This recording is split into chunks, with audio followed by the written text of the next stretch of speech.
Before Denmark projected fleets abroad, a beadmaker at Ribe worked beside a marketplace positioned where North Sea traffic met rich agricultural country.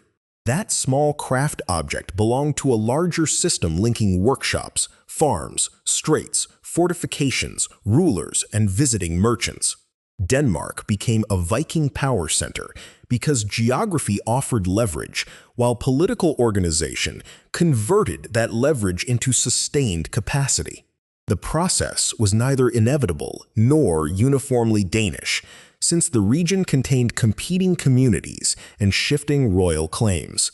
Modern borders also conceal older connections across Jutland, the islands, Scania, and the southern Baltic approaches. Power gathered where leaders could command food, labor, safe passage, armed support, and information moving between seas. Ribe provides one starting point because its early 8th century layers precede the famous phase of Viking attacks. Excavated workshops reveal beadmaking, metalworking, comb production, and repeated commercial activity organized around seasonal gatherings. Merchants arriving there entered a place with conventions and protection, although the identity of its earliest supervising authority remains uncertain. The settlement's importance came from concentration, specialists, customers, supplies, news, and transport could meet within a limited landscape. Western Jutland opened toward the North Sea, while routes across the peninsula connected travelers with Baltic-facing waters. Sailing around northern Jutland exposed crews to difficult seas, so overland links and protected passages carried strategic value. The Limfjord offered another maritime corridor, though changing entrances and shorelines mean modern maps cannot simply reproduce early medieval conditions. Across the Danish islands, narrow sounds directed movement between the Baltic and Kattegat. A leader influencing those passages could benefit from exchange without occupying every mile of coastline. Agricultural abundance strengthened this advantage because fertile districts could provision courts, markets, workers, and military expeditions.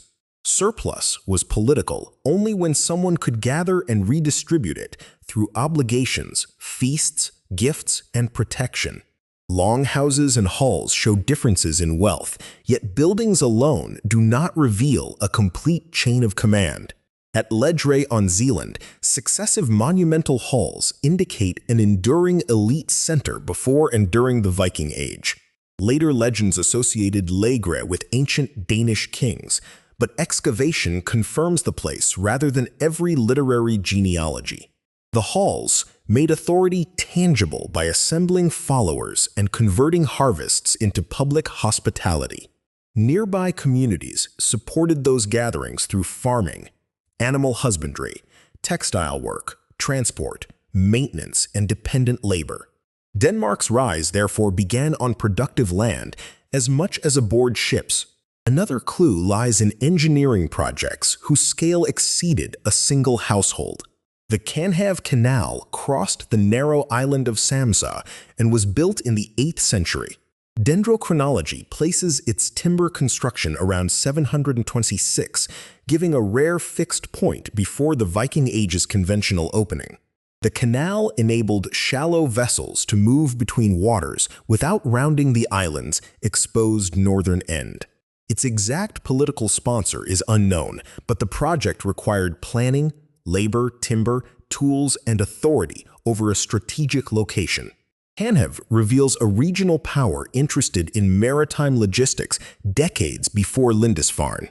It does not prove a centralized Danish navy, because organized infrastructure can serve several political and economic purposes.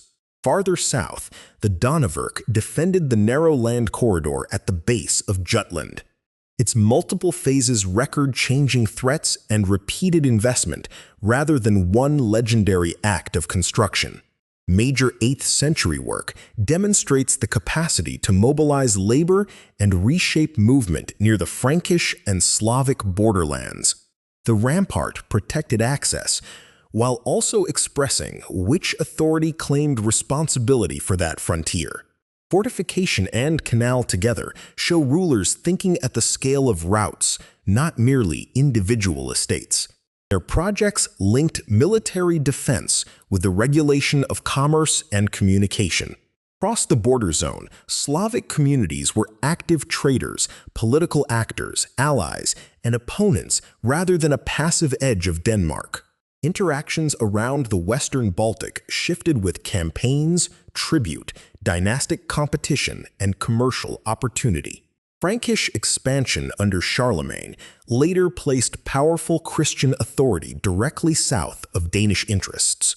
That pressure sharpened the value of defended corridors and encouraged larger coalitions under rulers able to respond. Written sources become clearer at this frontier because Frankish annalists recorded events affecting the Carolingian Empire. Around 800, King Godfred appears as a formidable Danish ruler, confronting Frankish power and campaigning among neighboring peoples. The annals describe his actions from an imperial perspective, preserving valuable events without neutrally mapping Danish institutions. Godfred's authority could mobilize fleets and armies, but its territorial reach and internal arrangements cannot be reconstructed completely. His attack on the Slavic trading center of Raric and relocation of merchants toward Hedeby served both strategic and economic aims. Hedeby stood near the head of the Schlei Inlet, close to an overland crossing toward the North Sea system. Its position reduced the need to sail around Jutland and placed commerce beside the defended southern corridor. Archaeology reveals dense settlement, craft production, imports, and later fortifications at this major emporium. Goods moving through Hedeby included glass, metalwork, ceramics, textiles, foodstuffs, and human beings traded under slavery. Silver facilitated exchange, but barter, credit, obligation, and weighed bullion continued alongside coin use. Foreign coins found in Denmark arrived through chains of transactions and cannot identify every traveler's route. Merchants benefited from protection while rulers gained tolls, prestige goods, intelligence, and access to skilled specialists. This mutual dependence helped Hedeby outgrow a seasonal meeting place into a durable center. Political violence remained close because a wealthy port attracted rivals and gave rulers leverage over regional exchange.